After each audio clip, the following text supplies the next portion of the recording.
Hello and welcome to this week's edition of the program.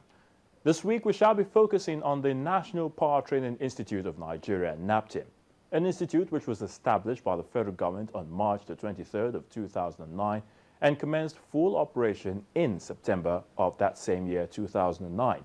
Now, the primary purpose for its establishment is to provide training for the power sector personnel and coordinate training activities in the sector. Now, in pursuit of this mandate, NAPTIM has already taken over the management of existing regional training centers of the PHCN. Now, recently this year, NAPTIM also stepped up power training technology with the installation and inauguration of electric power system simulator and mechanical training workshop in the NAPTIM Regional Training Center in Ijora, Lagos State. However, we ask, is that all that has been undertaken by the institute? What other remarkable things have been going on within the year, or better still, the last quarter of the year, in terms of capacity building, completion of its permanent site, contributions from the government to the institute via the SHOPI program, and the NAPTIM Graduate Skill Development Program, that's the NGSDP. Our guest, Engineer Ruben Okeke, the Director General of NAPTIM, speaks to us on recent happenings and, of course, the institute's challenges as it affects the power sector transformation drive of the federal government. I'm Ayatunde Balogun, and you're welcome to Question Time. All right, let's start off this way. Looking at NAPTIM, what can you tell us? Give us a picture of what's been going on within the institute. Thank you, Ayo. We're about starting our national power training, NAPTIM Graduate Skill Development Program, NGSDP, and they've been with us now. About 243 of them have been with us, trying to acquire skill to pursue their career in the power sector. About 243 of these fresh graduates who have completed their NYSC have been with us. We have taken them through both distribution, transmission, and generation, different sets. Those mechanicals more in power station, and electricals and electronics more in transmission and distribution. Because, like you know, a lot of NIPP projects are being commissioned, and we do not have engineers to man them.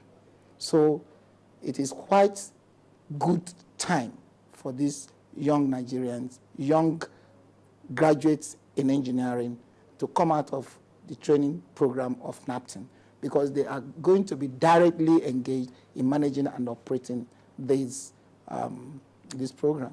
We are as well preparing to conduct interview to recruit instructors. We got the waiver from the head of service, about a month ago, and we are getting prepared. All this, because there is no other place where you can go to get this skill, NAPTIM is focusing and is actually saddled with this arrangement. I don't want us to lose sight of the regional training centers. What's new, going into these regional centers that we have, scattered around the country?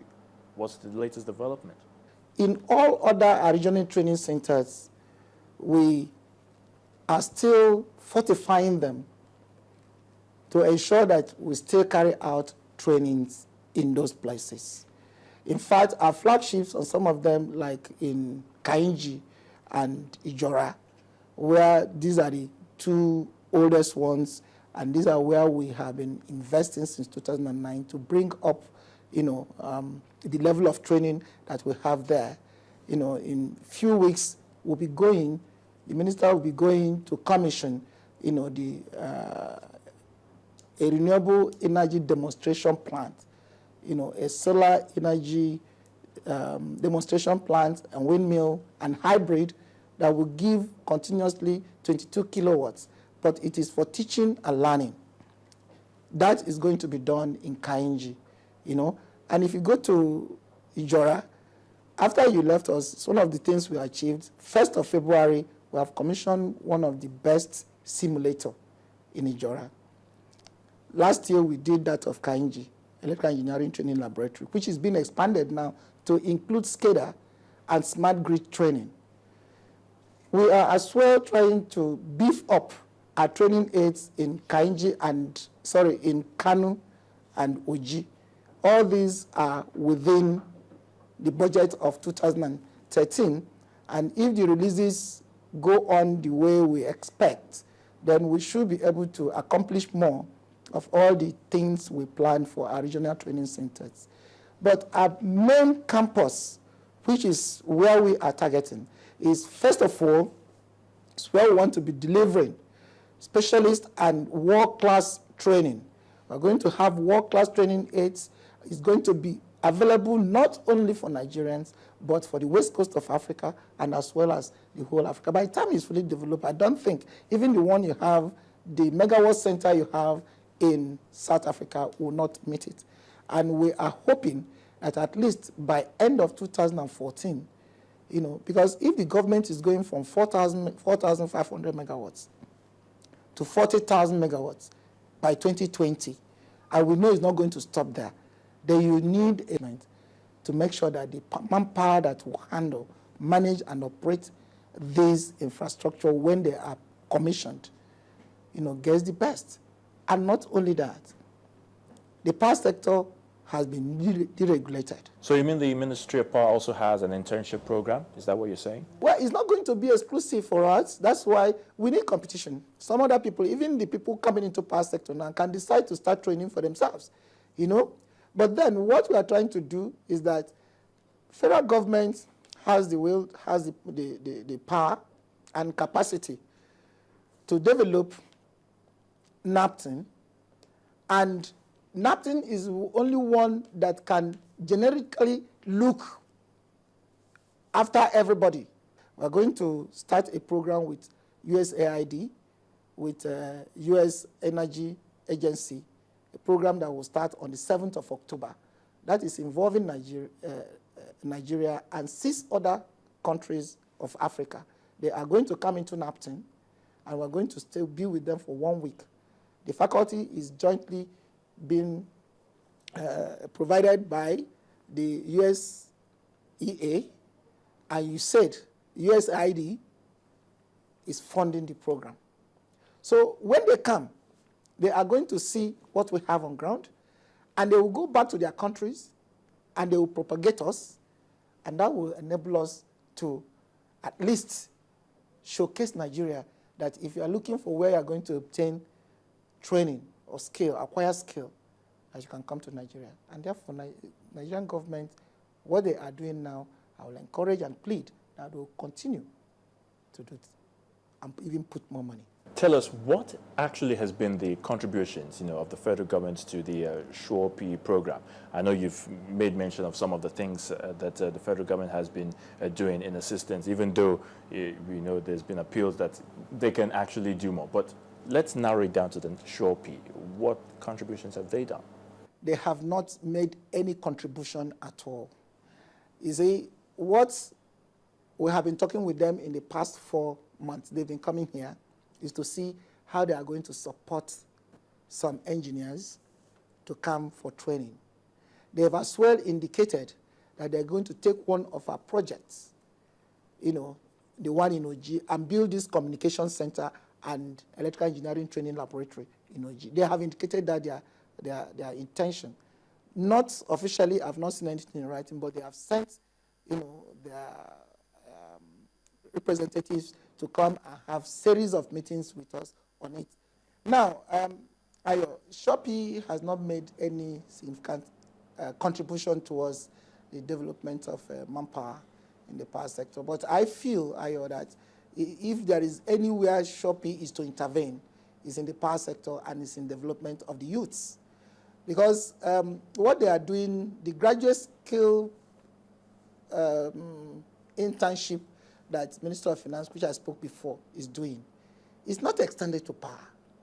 I don't think there is anybody, I think they have done about 2,000 now. There is nobody for power. And if we are saying that power is going to take its appropriate position and the bedrock or the foundation for development, then that is where SURE-P should turn its intervention to.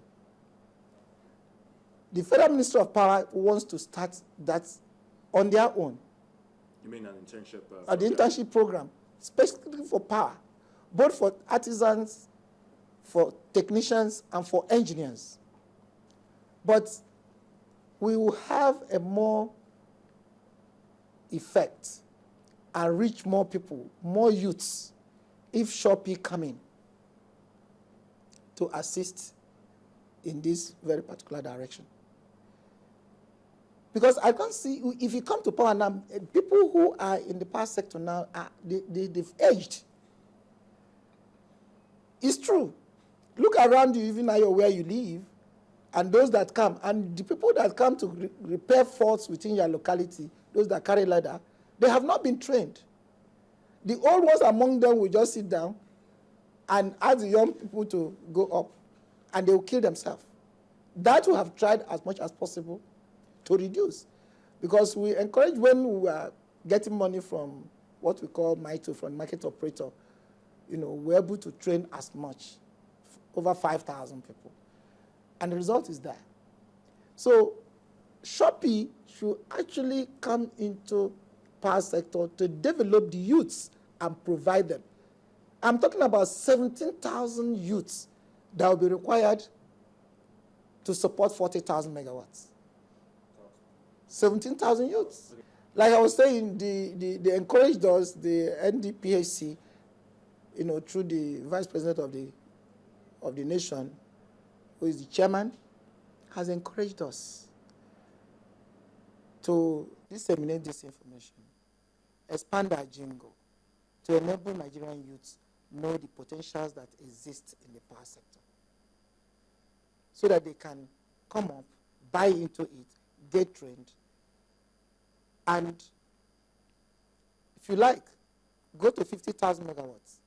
You will have Nigerians who will manage this. So Shopee, obviously, they have not, since we started, we have not seen a kobo from Shopee. And I don't think there is any other place that Shopee can have impact than in the Nigerian power sector, especially in developing the human capital, in training the Nigerian youths and providing them employment.